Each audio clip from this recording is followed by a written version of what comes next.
Hi, it's Magali. I wanted to thank you so much for listening to Product Perspectives. The audience is growing every week, and it's my pleasure to bring you new episodes with great content. I'd love to have your feedback about the format, the quality, the types of guests, and anything else you want to share with me. I've put the link to a survey in the podcast notes, so please take 2 minutes to fill it in. As a product manager, you know how important feedback is. And if you like the podcast, please share it with your friends, colleagues, network, and give it a 5-star rating and review on your podcast platform. Thank you.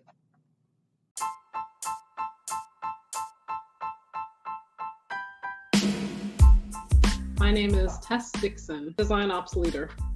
My guest today is Tess Dixon. With 20 years of experience in tech, including a past life as Director of Support at Tumblr, Tess pivoted to design in 2019 and spent the last couple of years learning about and practicing DesignOps, most recently as Director of Design at Condé Nast. She loves documentation, remote-first culture, getting things organized, and supporting an entire team with the best environment possible. I had a long conversation with Tess, and for that reason, there are 2 episodes with her. In the first one, we focused on her background and role as Director of Support at Tumblr. Tess talked about how product managers can work closely with support teams to understand user reactions to new features, how she introduced self-service support solutions to reduce support tickets, and how support teams can drive customer satisfaction and sales opportunities. If you missed it, it's not too late to listen to it. In today's episode, we talk about her role as Director of DesignOps at Condé Nast. Whether you have an ops team or not, every organization needs operations to run. So you or some of your colleagues are probably doing ops already. We've also diverged onto remote working because Tess is a strong advocate and she gives us tips about how to make it work, as well as reasons why it is more inclusive. A very enjoyable episode.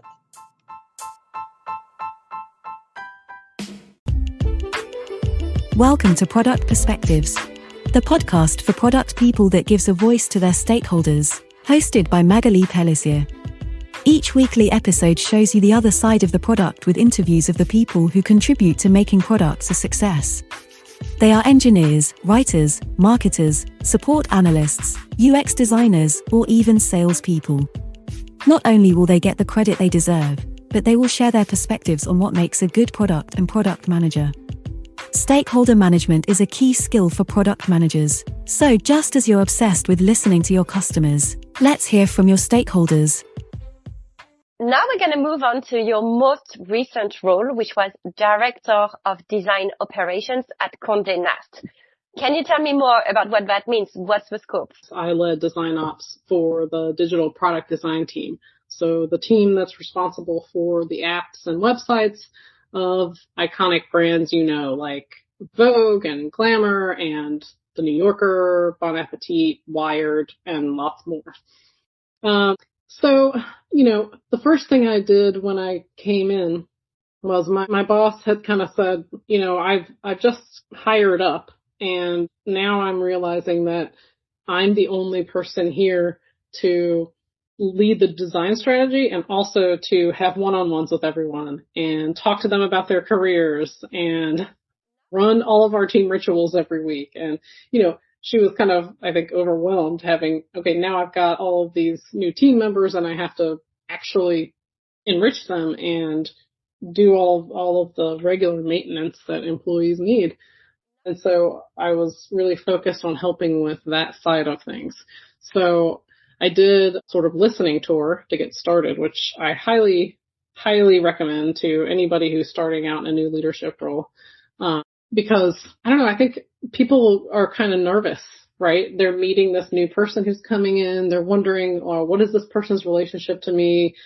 How much of a wrench is this person going to throw into my daily activities? All these things. But, if you immediately come in and you start a listening tour and you go to each person and say, hey, I'm just here to support you. I'm here to move obstacles from your path. What's something I could do today that's really simple to help your daily life? And that's where I got my marching orders for, like the first year of working there. And at first it was a lot of very simple things like, everybody really wanted to be doing, weekly team meetings, and everybody really wanted to be sharing in progress work regularly with each other, going over each other's designs and giving each other critical feedback, all these types of rituals, regular rituals, but it wasn't really anybody's job to run those rituals or to make sure that they happened. So I think because people were busy with their projects, a lot of times these things just didn't happen. And, I was kind of like the person who showed up to make those things happen and, set up a structure around them. I think of doing ops work as not necessarily raising your hand and saying, I'm going to do this task 100% of the time. I'm going to run the work in progress session every single week or anything like that. But what you're doing is you're setting up a procedure and a structure so that anyone can run the work in progress session every week. So that, as your team grows, maybe you need to split off into several work in progress sessions so you don't lose the sort of small group intimate feel of it. And that each of those people has this really simple to follow procedure so they can lead their group's work in progress session. So, that's just an example of something. But yeah, I think a lot of what I was doing there involved kind of stabilizing as well. So, at a media company, things move pretty fast, as Ferris Bueller would say. And there were always changes coming down the pike, whether it was reorgs upon reorgs, whether there were new KPIs being rolled out, all different kinds of things like that.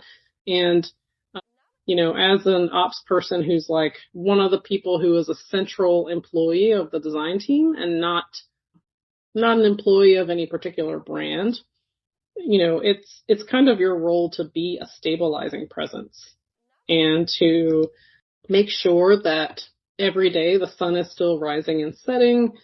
Right. And stability is something that I think people have needed over the last couple of years with COVID, and people have had to work remotely. I believe you are a strong advocate for remote work. So to clarify, were all the roles at Condé Nast remote, and what did you do to facilitate the remote operation? This was pretty easy for me because, when I started, I was recruited as a remote employee, and that wasn't really an earth-shattering thing. There were a number of other people on the design team who were fully remote. And by the time I left, gosh, we had people literally all over the world. But when the pandemic hit, some other teams that weren't quite as distributed as we were suddenly looked at us and said, oh, how do we do this remote thing? How do we do this distributed work thing? So that was kind of a fun opportunity for me because I got to kind of sit down and write out some guidelines and say, okay, well, here are some of the best practices that I know of. Here's how we tend to run meetings, here's how we do things. And I think influence the larger organization in that way. So for people who are more used to going to the office, and for the companies right now that we are seeing going back to the office, what pieces of advice could you give? What have you seen that has worked and you recommend, and things that haven't worked to facilitate the remote working? First of all, I think a lot of leaders feel very threatened by remote work. And I think a lot of businesses are going, quote unquote, back to the office out of fear. Fear and real estate investments, right? If we're just totally honest and we're just saying exactly what it really is, that's it. So if your career is based on being the loudest person in the conference room, if you are mostly successful because you have a very sparkly personality, you're very quick-witted, you're very good at speaking up, you love to show off your corner office or whatever, then all of a sudden remote work comes to your company and you're like, oh no, people are being evaluated by the actual work product that they're putting out. And people are not only being evaluated on how big of an extrovert they are. Yeah, I can see how you would feel threatened and afraid. But I don't think the solution to that is push everyone back in the office. I think it's time for their way of work to die. I also think that people kind of throw around a lot of opinions about remote work, but I've been working at least partly remotely since 2011. And, working from inside your house during a pandemic is not remote work. Like, that's not what remote work is. And people who, not by their own choice, had to very suddenly shift to working from home and without the proper setup and not even being allowed to go out, that's much more of a crisis management method than it is real chosen remote work. And so I just encourage anybody who has judged remote work on their pandemic experience to not say remote work when they're talking about, I found that it's not for me, or I really hated working remotely. What you hated was working from inside your house with 3 kids in the same room and sitting on the edge of your bed because you don't have a proper desk at home. That's what you hate. You don't hate real remote work that allows people to travel to Tuscany while they're working or meet their friends for lunch easily or whatever it is. And I also hear a lot about people saying, I just need lots of interaction, so I can't do that if I work remotely. And I just feel so sad for those people, because what that tells me is that they depend on their work. Work is only one thing in your life. It's the thing that you do for money. Presumably, it's the thing you do so that you can do your actual life.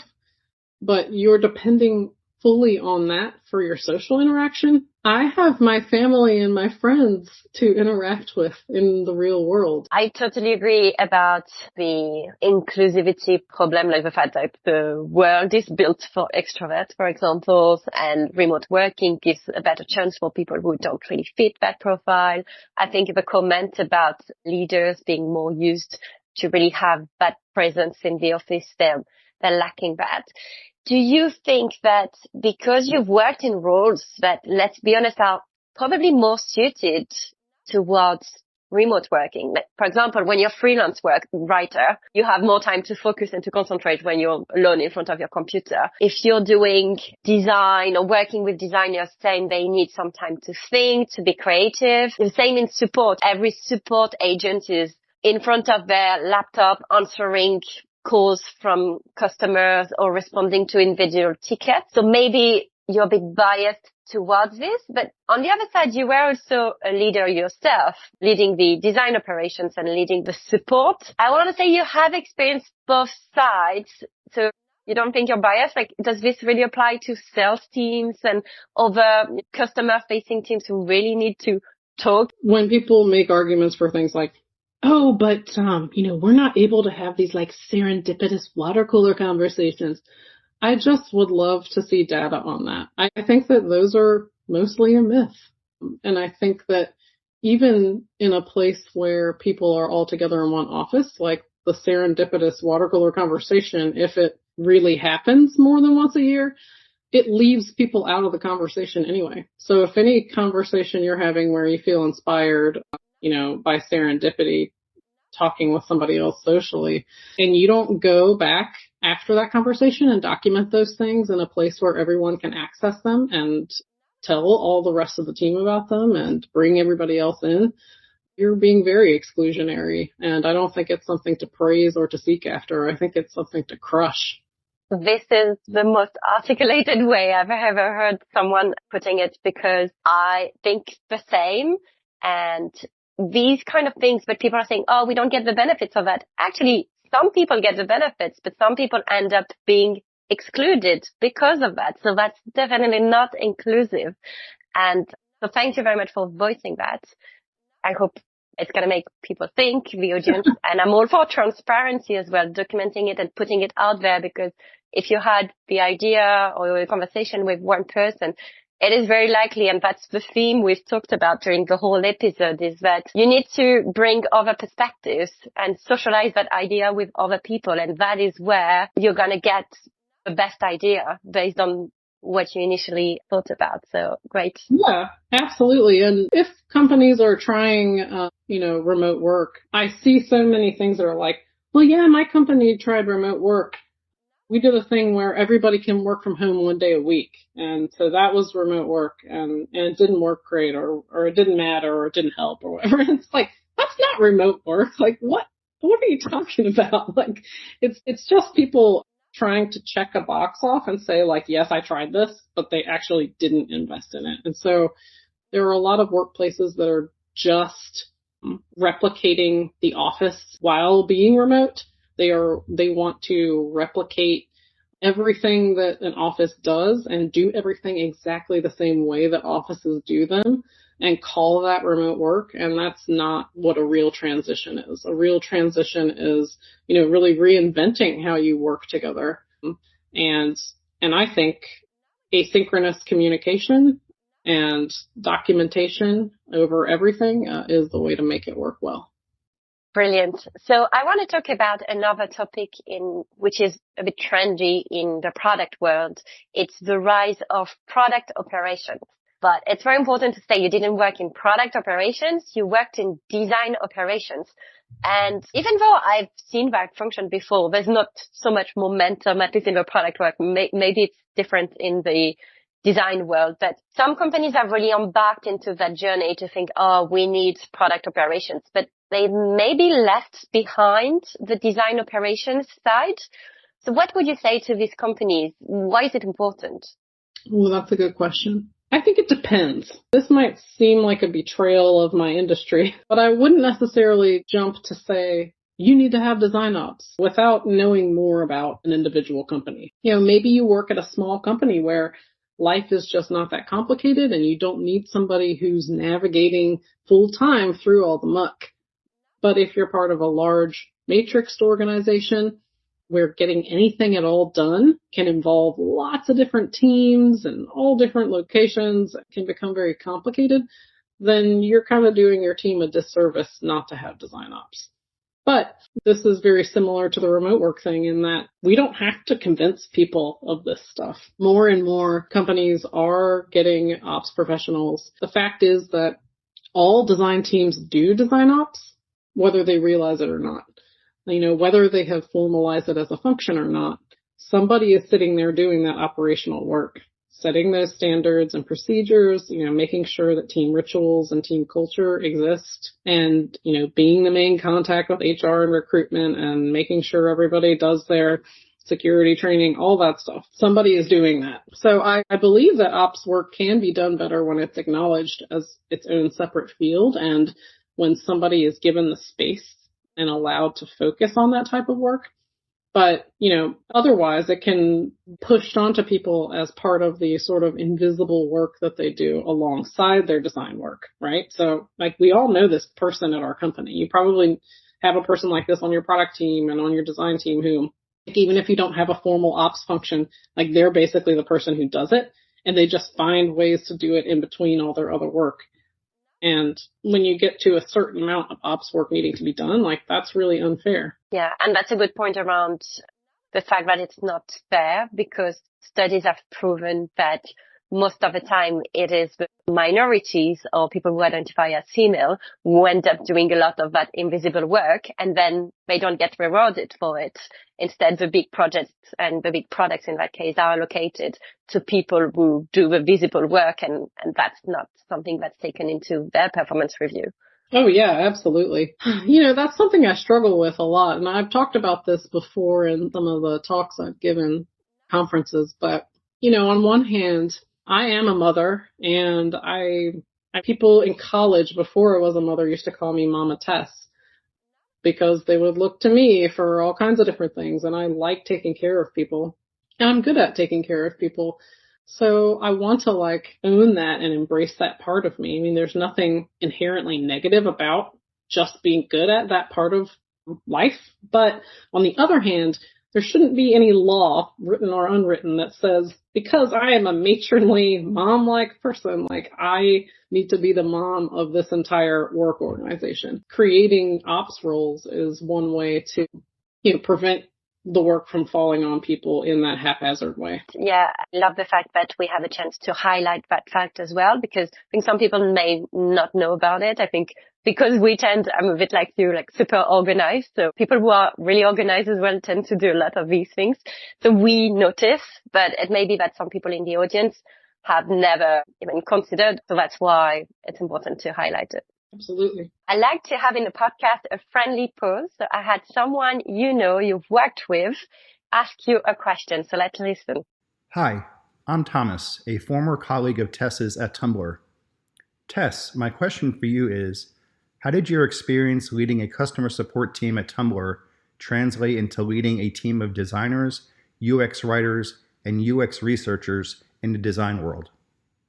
So, at part of leading a support team, and this goes right back to what I was saying a minute ago, I was doing support ops work, although I think that was somewhat a new term in the industry and not something I really recognized. But I was, setting the rituals and, doing all of those kind of operational tasks to keep the team running behind the scenes, while also, leading the strategy for the team. So when I ported over into DesignOps land, so many of those skills were transferable.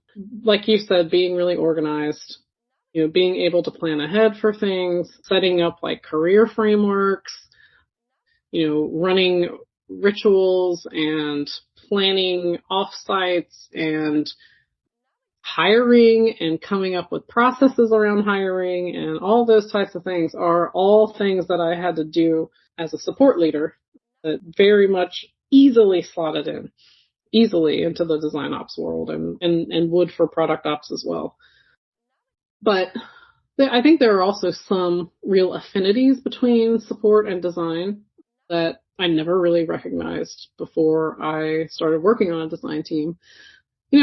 I think support people sometimes think of themselves as these sort of like, yeah, we're working at the tech company with everybody else. We're not like engineers. We're not like product managers. Like we're not designers. We're not real. We're considered like these sort of like somewhat disenfranchised kind of more of a cost center type thing. But support folks and design folks can sometimes view themselves as like the only entity in the room that's advocating for the user. And I heard so many people say things when I first started working in design that I was like, oh my gosh, this is like ripped from my old support meeting. Why can't the product and engineering people see this thing? Like, why are they doing this to just like bulldoze the user? And why aren't they considering this? And I mean, it's a very, very, very similar cause. I don't think it's always true either that support and design are the only people in the room advocating for the user.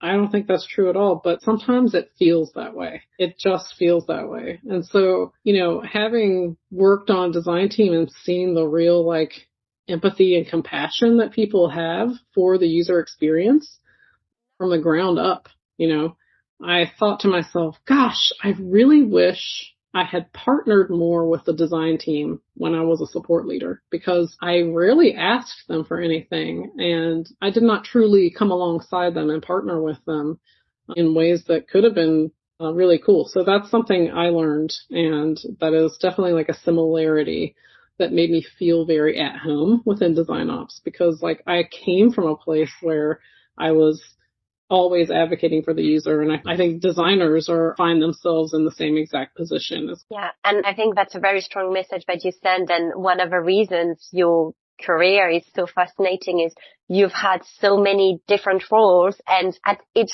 step of this journey, you've realized, okay, now that makes sense. And you can apply the learnings and work better with other people. I think we sometimes underestimate the value of those more lateral moves. In the product management world, we're thinking, okay, I'm a product manager, then a senior product manager, then I want to be a director and all of this. But having the opportunity to see what the other teams are doing, to maybe do a secondment in the support team, or maybe it's just answering a few tickets and then working with the design team for a while, but really working as part of them.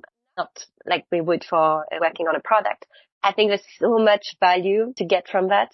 Yes. There are a lot of companies that do like regular rotations where people have to spend time sitting on a different team and going to that team's rituals and hearing that team's woes. And I think that is an amazing way to get to know people across the organization, to build trust, and to like figure out where you can be useful. Right. So something new in 2023, it is your turn to ask me a question. So what's your question? My question is, what do you think is the key to maintaining a good relationship between product and design teams? This is something that I feel like, it's a question that comes up everywhere all the time, anytime you're talking about product. And so I'm just kind of curious about what your opinion is. How do you make sure that that good relationship is intact between product and design? So that's a very interesting question. And I would say that's exactly why this podcast exists, to be able to understand each other and figure out what's the best way to work together and to have that good relationship. I don't think there's any single answer to that, because it really depends on the individuals. As much as I like to say UX design, not all UX designers are the same, and it's the same for engineers, and you can have that stereotypical view of what an engineer is and how they like to work. But having talked to, in this example, UX designers, I had very different perspectives. So if I think of Pavela, we interviewed, she was a UX designer, but she was also in charge of the UX research. So talking to her as a product manager, I should realize that there is so much more she's responsible of than just the design itself. When I talked to Hayden, who expressed this frustration that product managers tend to think of the MVP as removing all the fluffy and the nice to have features. And he said, well, it can be a bit frustrating how PMs don't understand why we can't cut corners on all the nice UX features, because, and I've been coming back to our earlier discussions, that means the new feature is going to be hard to find for users or hard to use. And then, yes, that new feature is going to be released, but it's going to end up creating lots of support tickets because people can't figure out how to use it. I've talked to some product designers who were very into the empathy and really the personal relationship. So for them, that was the most important. I really got that impression from Phil. I would say my main message is just get to understand the person you're working with and get to understand the organization dynamic. Because one good example is if they don't have a design ops function, some people may be doing the design ops as an invisible work. So you need to understand all the dynamics and not make assumptions about what people are doing, what their objectives are. Yeah. And, making that person feel heard, right? Because that goes so far in maintaining those relationships and ensures that you can have a good future relationship. Not just today, but because you made them feel heard, they're going to remember that forever. And it doesn't need to be in person. That's right. Right. The final part of the interview where I ask you some fire questions. So I'm going to make several propositions to you and you choose one of them. And if you want to, you can elaborate. Right. The first one is B2B or B2C? B2C, just because that's what I'm more familiar with. Design operations or support? Both. That's a lot. That's okay. I would have to tear my heart out, I think, to choose one of those things. I think they're equally important. Small or big company? I'm going to say big. I don't know why, but I assume most people would say small, because there's something to the fantasy of working on a small, close-knit team. But I have found that when you don't have the resources and the support and the comforts, frankly, of working in a big company, you miss those things. So that's why my answer is big. Right. Freelance or employee? Employee. I think freelancers work doubly hard for what they get as employees do. Support through chat, email, or phone? Email. Asynchronous all the way. I love that. And finally, sabbatical or work? Sabbatical forever and ever. You wish? Yeah, I wish. I hope. Great. So if we want to wrap up this interview and maybe give one takeaway for product managers who, just like you in a design operations role, you want to help UX designers and writers and researchers to maximize the time that these teams can devote to their craft. So what can a product manager do to support that? Oh gosh. Okay. If I had to say one thing, I would say be transparent. Every minute that someone has to spend guessing about things, what are the team's priorities? What's the division of labor? Does this person like me or not? What are the deadlines, real or implied? How am I going to know when I've been successful? Like any minute that somebody spends guessing about those things is a waste of time. That is a wasted minute. And so the more you can do to clarify, and over-communicate and, keep that Trello board or Jira board or whatever it is, like pristinely updated and make sure that everyone has all the same information available to them, the better. Great. That's a great tip. I'm totally in line with that. So if people have enjoyed this conversation and they want to talk to you, can they contact you? Sure. I am on LinkedIn. There's not very many other Tess Dixons in the world, so you should be able to find me easily. And I am on Twitter rarely at Tess_Marie.